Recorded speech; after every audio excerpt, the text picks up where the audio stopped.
Ready?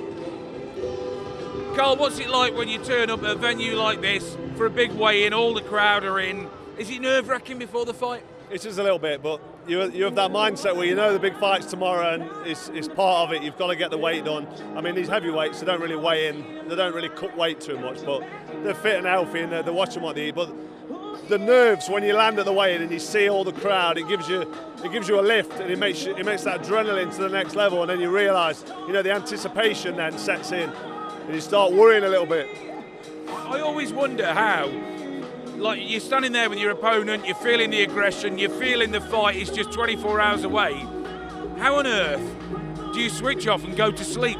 Yeah, you know what? I always sleep well the night before a fight. I do. I just relax and think it's here now. There's nothing I can do about it. If you're nervous or you're worried, you can't run away and not fight. You've got to turn up. So it's like, right, I've done all the training. I've cut no corners, and that's why it's important to make sure you do the training. We're professionals, like in any sport. If you prepare correctly, you're confident knowing you're going to go in there and you're going to win. But it's boxing, anything can happen. And in this one, it's heavyweight boxing.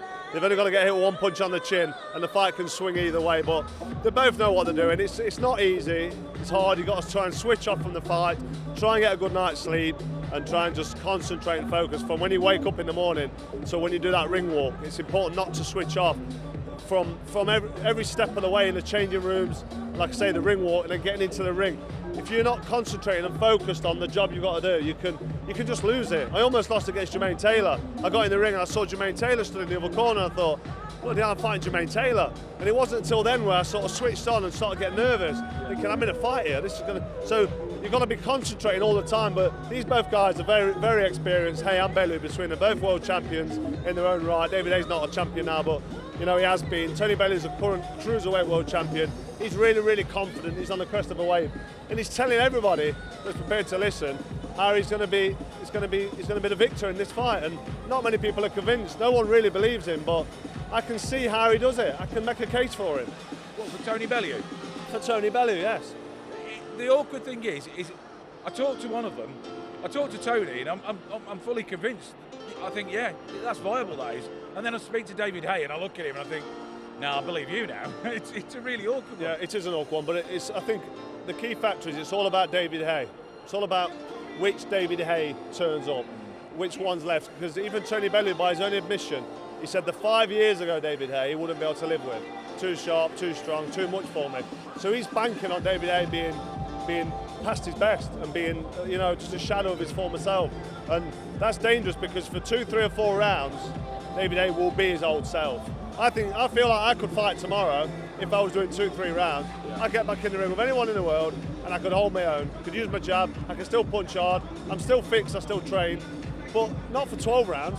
Come round 5, 6 and 7, you've been out of the ring 3 years, 5 years, you start blowing, you start breathing heavy, you start getting hit on the chin, your punch resistance is weak, your mind starts playing tricks on you. So it's important for Tony Bellew to not come out and get clipped early. And if he doesn't do that, if he just boxes and moves, keeps out of the way, makes David work, but doesn't get hit with anything stupid. Even if he's close to David, I don't want to see him running and not holding. I want to see him up close and holding and leaning on him and pushing him and shoving him around, making it hard for him.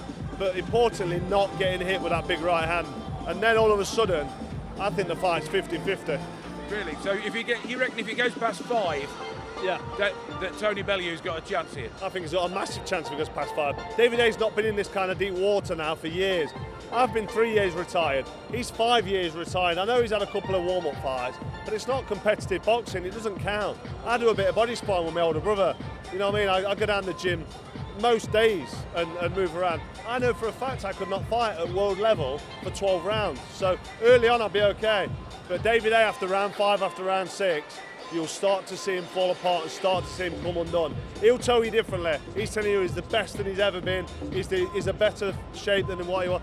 That's defeating the clock, and that's almost physiologically and biologically impossible. So if he is that new guy, this David Haye 2.0, whatever that means, then fair play to him, good luck to him. He may be rejuvenated from the rest, but time tells us you can't beat the clock.